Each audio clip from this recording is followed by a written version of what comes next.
Fala, galerinha! E aí, como estão, meus queridos alunos? Tudo certo com vocês?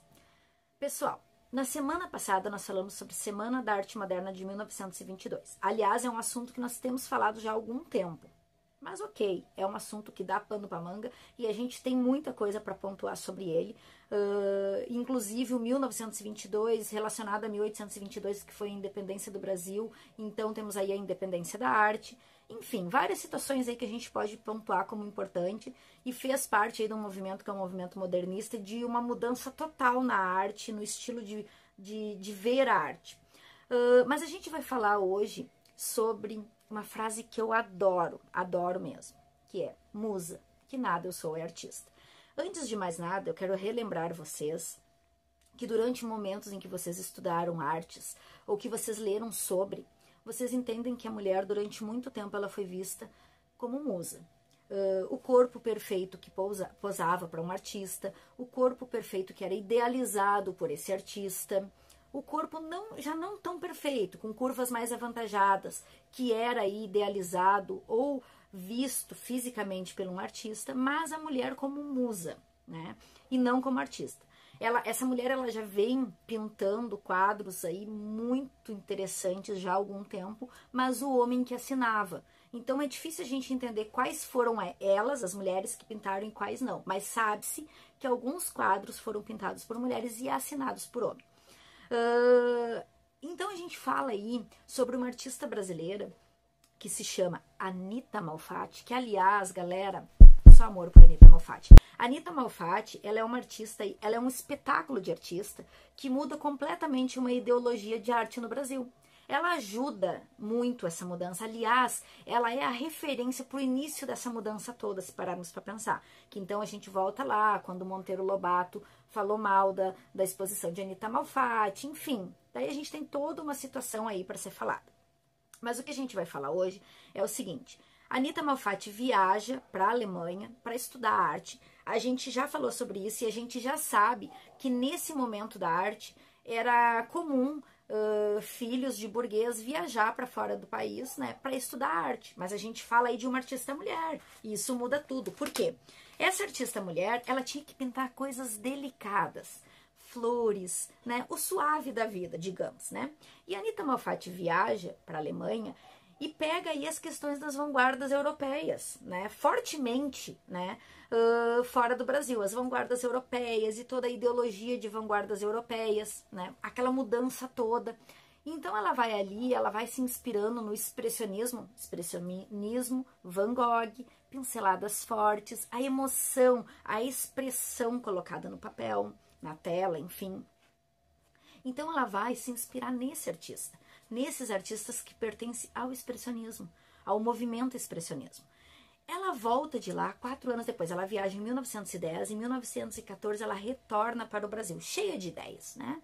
Ali um traço modificado, um traço com uma outra inspiração, uma inspiração diferente. Ela volta ao Brasil e encontra o Brasil igual ela deixou, em termos de arte. A gente está falando em termos de arte.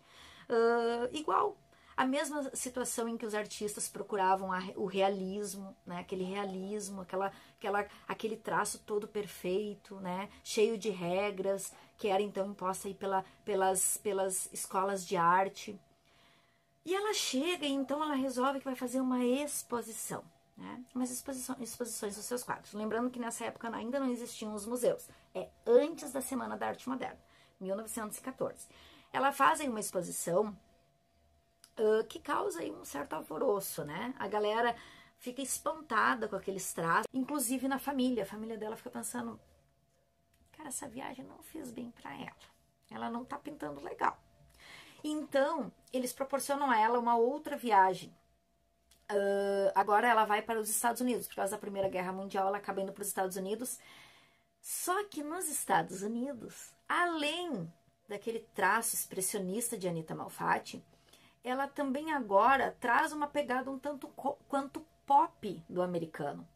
E daí ela traz aí uma nova forma completamente diferente de pintar. Agora a gente enxerga nas pinturas de Anita Malfatti a questão forte das vanguardas europeias, a questão da pincelada livre do expressionismo, da expressão e do sentimento. A gente enxerga aí a pincelada forte e a mistura de cores fortes do fauvismo, e a gente passa a enxergar o colorido do pop. E daí ela começa a mostrar ali, em quadros como A Boba, O Homem Amarelo, uma coisa muito pop. Dá para encontrar uma coisa muito pop nesses quadros, de traços que eram, de certa forma, um pouco desfigurados, uma figura um pouco caricata, né? A gente fala dos traços fortes, igual eu falei para vocês. Outra coisa dos quadros de Anitta que é interessante. Normalmente, vocês vão ver, até vou mostrar aqui para vocês duas referências, ó. Esses dois quadros aqui de Anitta Malfatti, ó. Notem que ela tá com a mão escondida, uma sobreposta sobre a outra e aqui uma mão escondida. Ela tinha um problema em uma das mãos, tá? Mas em pouco tempo ela aprende a pintar com a mão esquerda tranquilamente. Só que ela costumava pintar normalmente assim, uma mão sobre a outra, sobre aquela mão dela ali que tinha aí uma questão física que não, enfim, não atendia as necessidades dela enquanto pintora, né? Enquanto artista. Então, galerinha, assim, o que eu quero dizer para vocês aí sobre a Anitta Malfatti, tá? Uma artista brasileira que representa, galera, toda uma mudança, tá? Ela muda aí uma forma de ver a arte no Brasil. Ela faz parte, né, fortemente, né, desse início de modernismo aqui, desse modernismo que chega aqui ao Brasil. E assim, galera, a mulher não mais como uma musa, e sim como uma artista. Galera, a gente tem artistas mulheres fantásticas aí. Vamos falar mais sobre artistas, sobre grandes artistas aí nas próximas aulas, mas não esqueçam, a mulher fez total diferença, tá, pessoal? Total diferença. Ela foi considerada há muito tempo, inclusive em músicas, apenas como uma musa, reverenciada como uma musa. Demorou muito para que ela fosse vista como a profissional, como a compositora, como a mulher artista, como a grande artista feminina, enfim, que todas as mulheres que fizeram parte aí. Durante um tempo ela não foi vista assim, ela não foi vista como uma artista, e sim como uma musa, mas isso modificou, isso mudou, e é interessante a gente ver essa mudança acontecer, tá? Então, nas próximas aulas, nós vamos falar um pouquinho mais sobre algumas outras artistas, então nós vamos falar sobre um ícone que é a Tarsila do Amaral, tá? De agora eu vou dizer para vocês ficarem bem, fiquem com Deus, até a próxima. Beijão pra vocês.